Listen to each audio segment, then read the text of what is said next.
WHO 표준 전통의학으로 내 몸 건강 기본 찾기라고 되어 있는데요.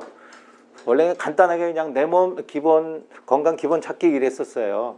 그랬다가 지금 이렇게 좀 길지만 한 이유는 요 한의학하고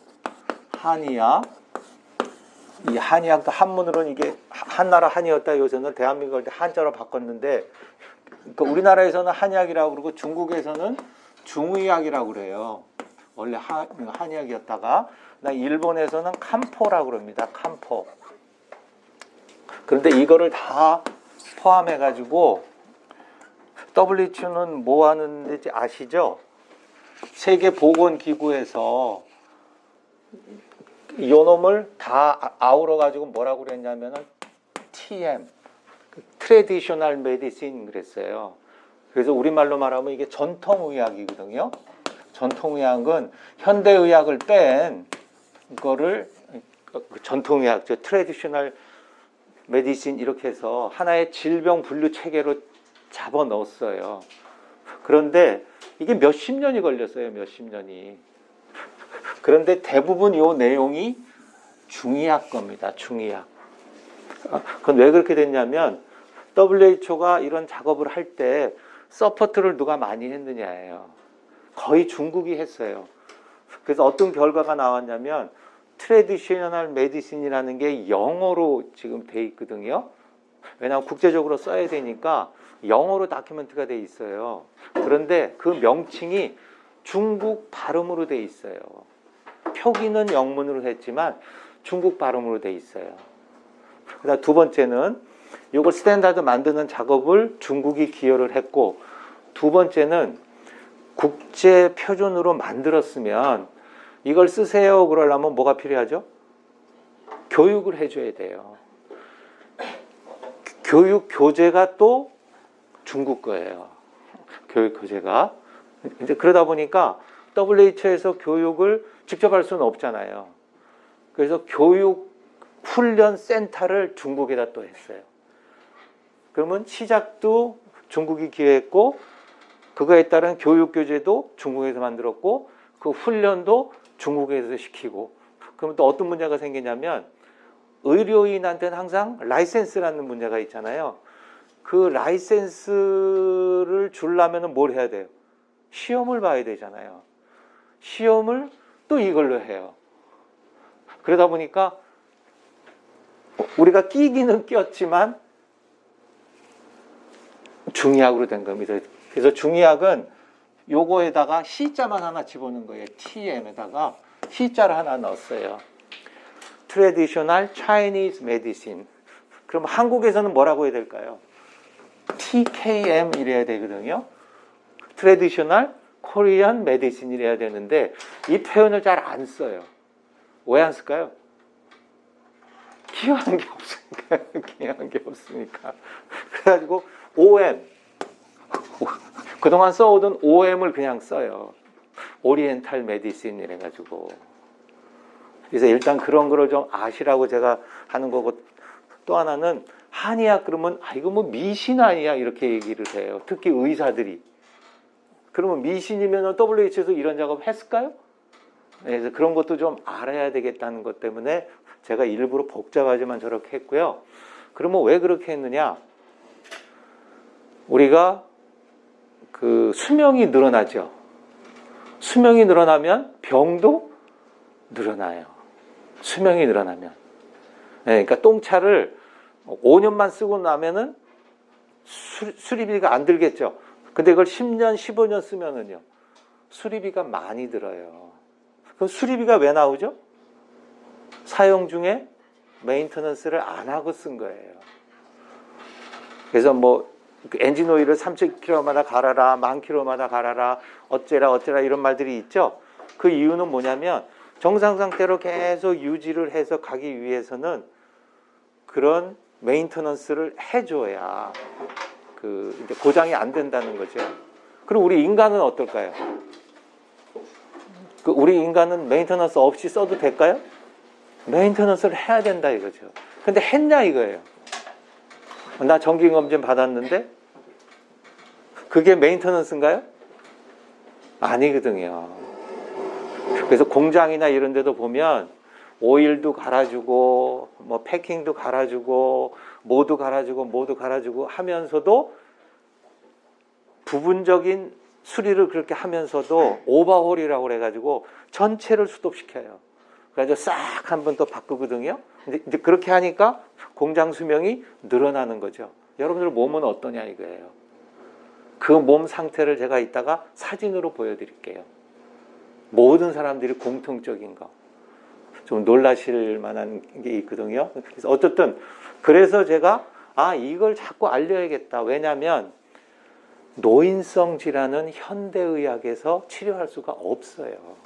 노인성 질환은 현대의학에서 치료할 수 있다고 하면 거짓말이에요. 그러니까 예를 들면 나이가 들면 생기는 것 중에 하나가 뭐냐면 비문증이에요. 비문증이 뭔지도 잘 모르지만 비문증은 이게 눈에 뭐가 날아다니는 거거든요. 이렇게 자기도 모르게 잡게 되거든요. 이거 병원에서 치료 못해요. 그래서 정직한 의사는 이건 치료 못합니다. 견디세요. 적응하고 사세요. 그래요. 근데 파리 같은 게 34마리가 날아다닌다는 사람이 있었어요. 이게 34마리가 다니면 이게 삶의 질이 어떻겠어요, 이게. 근데 돼요. 그 침으로도 간단하게 돼요. 그 다음에 안구건조. 이거 안과에서 되나요? 평생 그냥 누행두라고 그래요. 네, 이거 안구건조도 치료가 안 돼요, 현대의학으로. 근데 노인성 질환이거든요, 이것도. 네. 그 다음에 무릎 아프다 그러면 이게 치료가 되나요? 주사 놔주는데 그게 스테로이드예요. 어디 가봐 한 방이면 돼. 그런 데는 제일 강한 스테로이드 쓰는 거예요. 네, 그래서 등등등등 노인성 질환은 현대의학으로 안 됩니다. 아이고 허리 아파 그러죠. 네, 이렇게 꼬부랑 할머니 되죠. 이 꼬부랑 할머니가 되는 이유가 다 설명으로 돼요. 이 중의학적으로. 이 소화기가 안 좋으면 이렇게 꼬부랑 할머니가 돼요. 왜 그러냐면 우리 몸속에 이 장기들이 어디를 의지해서 지금 여기가 그 장기들이 있을까요? 이 못으로 박아놨나요? 천장에 매달려 있나요? 다 복벽에 붙어 있어요. 그럼 이 복벽이 힘이 없으면 이렇게 됩니다. 점점점 이렇게. 그래서 소화기 안 좋은 사람은 이렇게 돼 있어요. 그건 왜 그러냐면 비주승거라고 그래가지고 비장이 주관한다. 승 위로 거 들어올리는 거를. 그러니까 비장이 들어올려주면 뻣뻣해요. 그런데 그러지 못하면 이렇게 돼요. 그래서 옛날 어른들이 대화 중에 쓰는 용어가 뭐냐 하면은 친구들 안부 얘기하다가 술 한잔 하면서 그 친구 아직도 꼿꼿해 그러거든요. 그럼 이게 무슨 얘기냐고요. 그 친구 아직도 건강해. 그 얘기는 허리가 아파서 이러거나 자세가 이렇게 된 게 아니고 꼿꼿하다 이거예요. 그 얘기는 뭐예요? 이게 잘 들어준다는 얘기거든요. 그럼 뭐죠? 소화기가 좋다는 얘기예요. 그래서 나이가 들면 제일 문제가 뭐냐면 소화기예요. 소화기. 그래서 제가 강의 시작부터 마지막까지 얘기하는 게 뭐냐면 나이가 들면 간신비가 나빠집니다.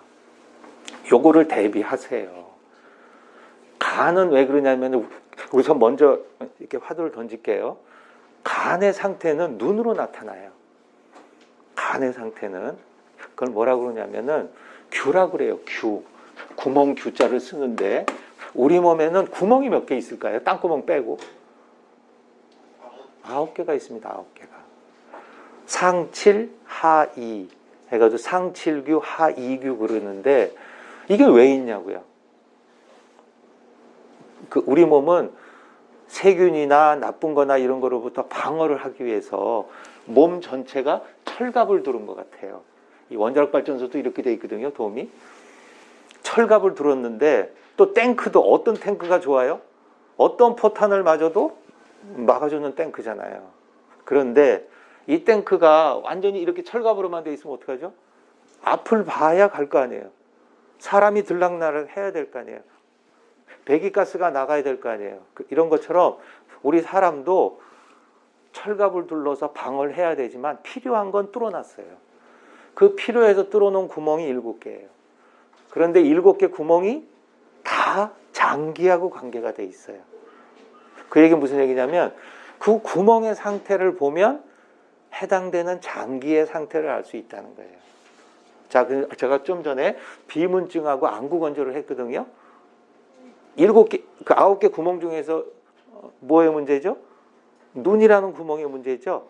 눈의 상태가 나타나는 건 간이에요. 간. 그럼 이걸로 직접적으로 뭘 알 수 있냐면, 아, 저 사람 녹내장 오겠네라는 걸 알 수 있어요. 어떤 사람이 녹내장이 오냐? 이건 녹내장도 치료 안 되잖아요. 백내장도 그렇고. 어떤 사람이 오냐면 항상 눈이 충혈되어 있는 사람. 충혈됐다는 건 흰자위가 흰색이어야 되는데 붉다는 얘기죠. 그럼 왜 붉을까요? 그 흰자위에 있는 모세혈관이 팽창돼서 붉게 보이는 거예요. 그럼 왜 팽창이 됐을까요? 모두 이거 유체학적으로 보면 열이 있으면, 온도가 있으면 팽창이 돼요. 그래서 흰자위의 모세혈관이 팽창이 됐다는 것은 어디에 열이 있다는 거라고요? 네, 간이라는 장기에 열이 있다는 거예요. 그러면 녹내장은 왜 생기냐? 현대의학적으로 말하면 안압이 올라가면 녹내장이 생긴대요. 그 안압이 올라갔다는 건 뭐죠? 열이 있어야 팽창하죠. 네, 그래서 눈이 항상 빨간 사람은 녹내장이 곧 온다. 이렇게 하는 거거든요. 네, 그래서 이제 그런 내용을 가르쳐 드리는 거예요. 그래서 이걸 뭐라고 그러냐면 이제 진단하는 방법인데, 현대의학에서는 혈액 검사, 엑스레이, CT 뭐 이런 걸 해가지고 진단을 하잖아요. 근데 트래디셔널 메디신은 옛날에 그런 장비가 없잖아요. 그런 장비가 없는데도 다 알아냈어요. 현대의학에서 못 알아내는 것까지. 그래서 그거를 하는 걸 장상이라고 그래요. 장상이라는 걸 공부해요. 장상학설 그러거든요. 이 장상학설은 뭐냐면 현대의학으로 비교하자면 해부학, 생리학, 병리학이에요. 해부학, 생리학, 병리학은 뭘 공부하느냐면 구조가 어떻게 생겼다, 어떤 역할을 한다. 그 다음에 생리학은 정상적일 때는 이러이러한 작용을 한다. 병리학은 비정상적, 문제가 생겼을 때는 이러이러한 현상이 나타난다. 그러니까 그걸 가지고 아, 이거 병 났네, 뭐 염증 생겼네, 뭐 했네, 이거 아는 거거든요. 그런데 여기서는 상을 보고 장의 상태를 안다는 거예요. 옛날 할머니, 할아버지들은 명의예요, 다. 얼굴만 보고 야, 너 왜 안 좋냐 그러잖아요. 그죠? 왜 안 좋냐 그러잖아요. 얼굴에 상을 봤어요. 그리고 이렇게 찌부리고 있으면 어딘가 아픈 거죠. 그죠? 네, 그것처럼 상을 보고 우리 몸의 장의 상태를 아는 거예요. 그러면 병은 왜 생긴다고 보는 거라고요? 트래디셔널 메디신에서는 장에 문제가 생겨서 병이 생긴다는 거예요. 자, 생리적으로 보자고요. 우리 몸의 장은 일을 잘하려고 있어요? 일을 못하려고 있어요? 잘하려고 있는 거잖아요. 그런데 그 일을 잘 못하고 있다는 거예요. 근데 어떤 장기가 못하고 있냐고요? 눈이 빨가면 간이 지금 문제가 있구나. 간이 제 역할을 안 하는구나. 그러면 간이 제 역할을 안 하면 영향받는 것들이 많아요. 간의 역할을 잘하면 부정맥이 생겨요. 현대학으로 말하자면. 다 설명할 수가 있거든. 왜 그런지. 간은 혈액을 담고 있어요. 그래서 이렇게 서 있으면은 얘가 420cc래요. 근데 누워 있으면 1200cc가 된대요. 그 혈액의 양이. 해독도 하고 못도 하고 하기 위해서. 그럼 간은 혈액이 얼마나 있느냐에 따라서 역할이 달라지는데 500개의 화학 공장이래요, 간이. 현대학적으로 보면 그렇게 역할이 많다는 거죠. 이 혈액에 충분하지 못하면 심장으로 혈액이 충분하게 못 가요. 그러면 이제 심장에 문제가 생기거든요. 근데 그게 현대학으로 말하면 부정맥이에요. 맥이 빠르거나 맥이 느리거나 이런 게 생기고, 또 소화기를 얘가 관리해요, 간이. 구체적으로는 현대의학적으로 말하면 담즙 분비가 될 수 있는 파워, 이걸 간이 제공해요. 담낭이라고 그러죠, 쓸개를. 담낭에 뭐가 들었죠? 담즙이 들었잖아요. 근데 왜 낭이라고 그랬을까요? 아무런 자기 기능이 없어. 그냥 주머니예요. 낭이에요, 낭. 그럼 얘가 어떻게 나가냐고요? 내보내는 게 간이에요. 내보내는 게. 그런 것처럼 하나하나 설명을 다 할 수 있어요, 이거를요. 그래서 결론적으로 이거를 공부 잘한 사람은 진단과 치료를 잘해요. 근데 이거를 못한 사람은 그냥 아무리 자기가 노력을 해도 얻어낼 수가 없어요, 원하는 결과를. 그래서 제가 기본을 공부할 때부터 이거를 강조를 많이 합니다.